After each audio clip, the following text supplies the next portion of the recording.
चतुराई के साथ नेहरू जी ने पूरी की पूरी आज़ादी की लड़ाई वाले कांग्रेस पे कब्जा कर लिया। हमने पाकिस्तान का ठीक से घुस करके इलाज किया है। आज पाकिस्तान कहाँ है? तो जिन ऊंचाइयों पर भारत को आज नरेंद्र मोदी ले गए हैं 11-12 सालों में, वो तो अतुलनीय है। यह जो चतुराई उन्होंने दिखाई है अर्थशास्त्री के रूप में, हम लोग इसको मोदी नामिक्स कहते हैं। मेरे साथ बीजेपी के राष्ट्रीय महासचिव डॉक्टर राधा मोहन दास अग्रवाल जी हैं। सर, आज आप लोगों ने इनोग्रेट किया प्रदर्शनी को लेकर। प्रधानमंत्री के 12 साल के जो कार्यकाल हैं उसमें बताया गया कि प्रधानमंत्री ने क्या कुछ उपलब्धियां की और क्या कुछ जन कल्याणकारी योजनाएं हैं। आप चूंकि लंबे समय से देखा जाए तो पार्टी के लिए ग्राउंड से लेकर के और दिल्ली तक आए काम किए, कैसे देख रहे हैं इसको? अभूतपूर्व देख रहा हूँ, अविश्वसनीय देख रहा हूँ और आश्चर्यजनक तरीके से देख रहा हूँ। देश में ऐसा कोई प्रधानमंत्री पहले नहीं हुआ।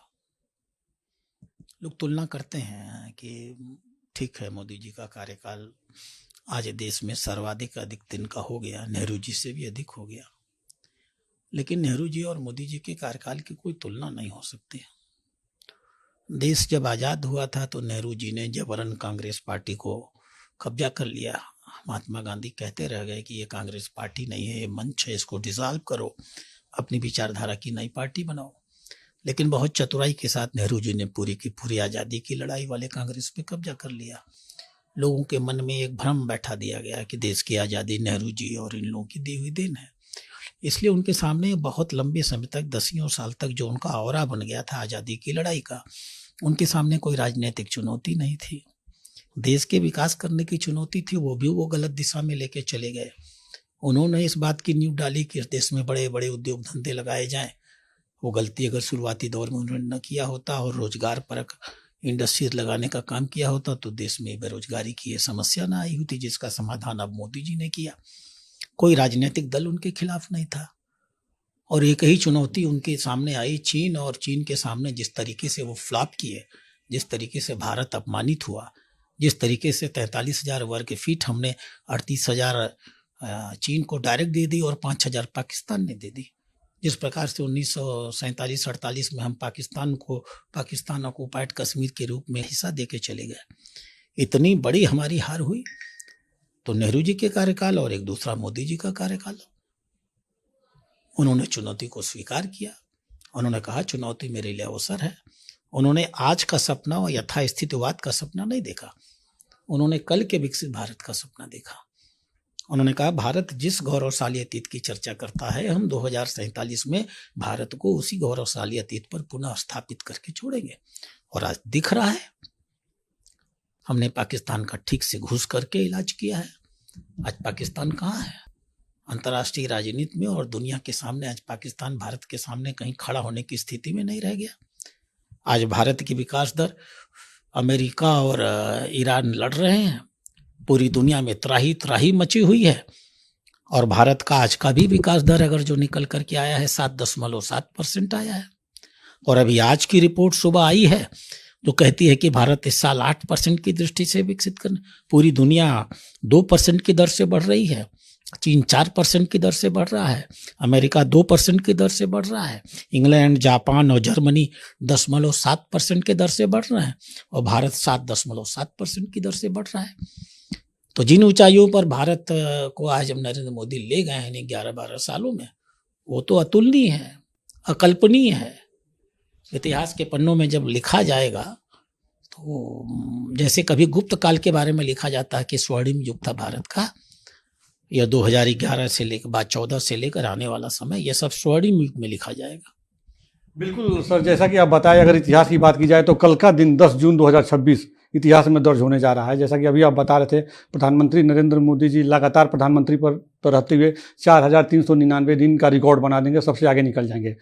हालांकि अगर देखा जाए तो इस 12 साल के कार्यकाल में प्रधानमंत्री नरेंद्र मोदी जी का digital India, make in India, आत्मनिर्भर भारत और ऑपरेशन सिंदूर, जिसे दुनिया ने देखा। अगर आप मुझे बोलने का अवसर देंगे तो स्टूडियो में बुला लीजिए, सुबह से लेकर शाम तक मैं नरेंद्र मोदी की उपलब्धियों पर बोलूंगा और बातें खत्म नहीं होंगी, क्योंकि उन्होंने इतना काम किया है समाज के हर वर्ग के लिए, हर जाति, हर संप्रदाय, हर मत के लिए, देश के हर क्षेत्र के लिए, चाहे वो दलित हो चाहे आदिवासी हो। और विकास के आवश्यकता, जीवन की आवश्यकता के हर क्षेत्र के लिए गरीबों के पेट में अनाज कैसे जाएगा और भारत का चंद्रयान कैसे जाएगा। तो पेट के अनाज से लेकर चंद्रयान तक की जो यात्रा है, समतुल्य तरीके से उन्होंने देश की सभी आवश्यकताओं पे समान रूप से दृष्टिपात करते हुए उसी आर्थिक व्यवस्था में जो उसके पहले नहीं हो पाती थी, उन्होंने उसी आर्थिक व्यवस्था में उसको करके दिखा दिया। यह सबसे बड़ी सफलता है, क्योंकि उन्होंने कहा था न खाऊंगा न खाने दूंगा। आज किसी की हैसियत नहीं है नरेंद्र मोदी के ऊपर उंगली उठा सके। किस तरीके से उन्होंने पैसा उसी सिस्टम से निकाला और उसी सिस्टम को बेहतर करने में लगा दिया। यह जो चतुराई उन्होंने दिखाई है अर्थशास्त्री के रूप में, हम लोग इसको मोदीनामिक्स कहते हैं। आने वाले समय में लोग इस मोदीनामिक्स को पढ़ेंगे।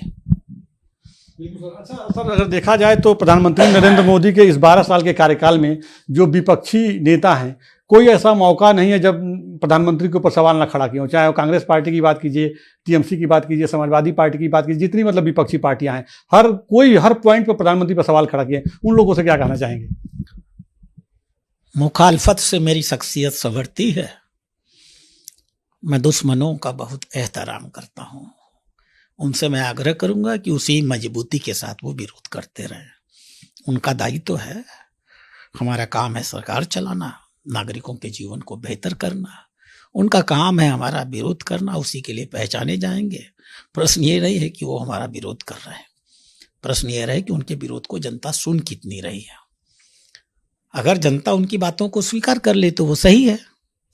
हमारे स्वीकार और अस्वीकार करने से तो कुछ होता नहीं, और जनता तो उनकी बातों को स्वीकार नहीं कर रही है। इस देश में लगातार जितने चुनाव हो रहे हैं वो बता रहे हैं कि दिन प्रतिदिन माननीय प्रधानमंत्री नरेंद्र मोदी की लोकप्रियता और भारतीय जनता पार्टी की स्वीकार्यता बढ़ती चली जा रही है। तो ये तो उनको सोचना चाहिए कि जो झूठे आरोप वो लगा रहे हैं, अपनी विश्वसनीयता के लिए संकट खड़ा कर रहे हैं और अपने आप को धीमे धीमे समाप्त कर रहे हैं।